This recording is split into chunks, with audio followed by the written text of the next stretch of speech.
Greetings everybody. So today I'm going to talk about an herb that is pretty interesting. This is related to a lot of the herbs that we eat. It's related to oregano, it's related to mint, it's related to sage.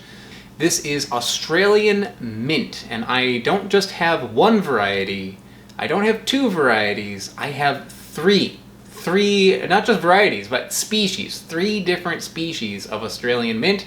And this opportunity was brought to me by Wanderlust Nursery. So if you grow plants and you are interested in growing a different herb, one that's not so easy to find, check out wanderlustnursery.com and you can get some plantings of this yourself. So the first contender of Australian mint is this one right here. This is Prostandthera Ovalfora.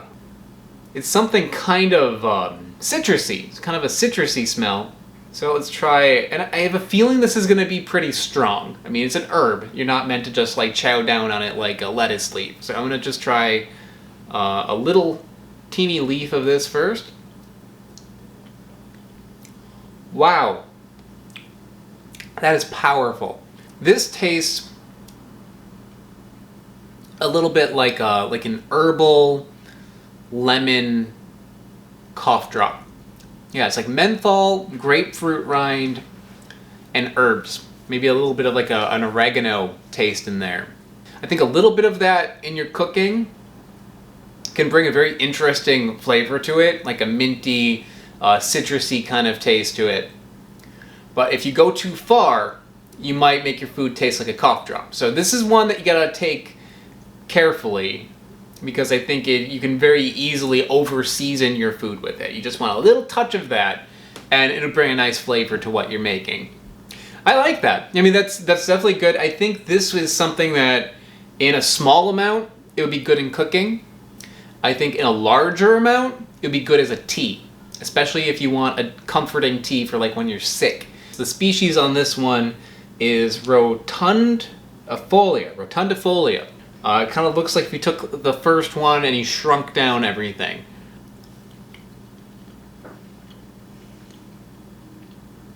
Different. This one is, it's similar in that it also has kind of like a menthol taste. And instead of getting like a grapefruit rind sort of flavor, I'm getting a little bit like a lemon rind kind of flavor. It's a little bit more bright. There's a little bit more brightness to this one. It also has kind of like an oregano flavor to it that the first one had a little bit. This one has more of it. The Rotundifolia has a pepper flavor, like black pepper. The first one doesn't. And although they both have kind of like this menthol-y sort of taste to them, the Rotundifolia has less of the menthol taste.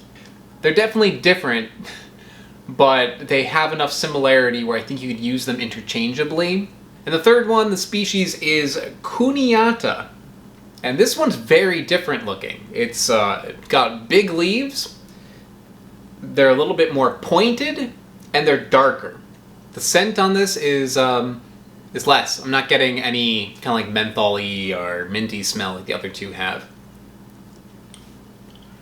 I'm not as much of a fan of this one. It might be because these are not young leaves or something. Maybe this is like grown a little bit more, but it's more bitter.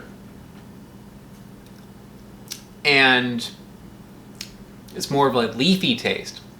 I'm not really getting any menthol taste, maybe like a little bit. I'm definitely getting the citrusy bitterness though. And I am also getting a bit of the pepper taste though.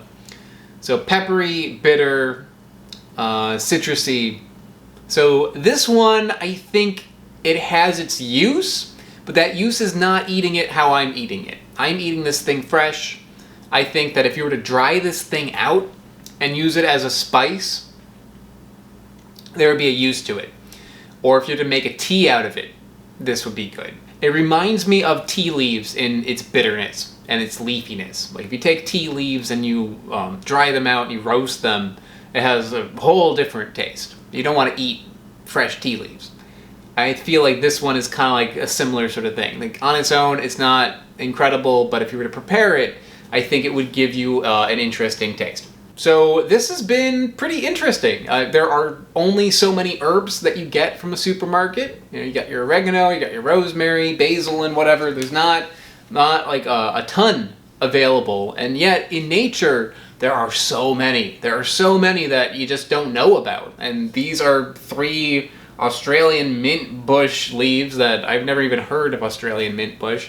So it's exciting to get a chance to try a new type of herb that I can use in cooking. I love using herbs in cooking, and just to think that now I have these other colors to put like in my painting of cooking or whatever is kind of exciting. So it's an exciting thing. And these ones, you know, they're not to be taken lightly. I mean, I think I could take like an entire cup of oregano and throw that in my food, and you know, it still tastes pretty good. This is something that it's not to be messed with. It's a strong taste, so you'd want to use it sparingly, but if you use it correctly, I think it would give you some really interesting results in your cooking. And if you like growing plants, and especially like herbs, check out the link right here and in the description below, because this would be a cool thing to grow in your garden. It'll give you like another tool for cooking if you like to cook. So yeah, I think that's about it. I'll see you next time. Bye-bye. Hey, before you click out, I want to give a very special thank you to AltPod, Smarter Every Day, and the Harbor Leaf Tea Company. They are mega patrons over on Patreon.com. Patreon.com, if you haven't heard of it, it is how this channel happens. It's how I get all the funding to go on the trips I go on and how I get all the fruit that I try. So if you're interested in supporting my channel, check out the link in the description below. Another thing is that I have t-shirts for sale. Those are also available in the description below as well. Thanks so much, guys. Bye-bye.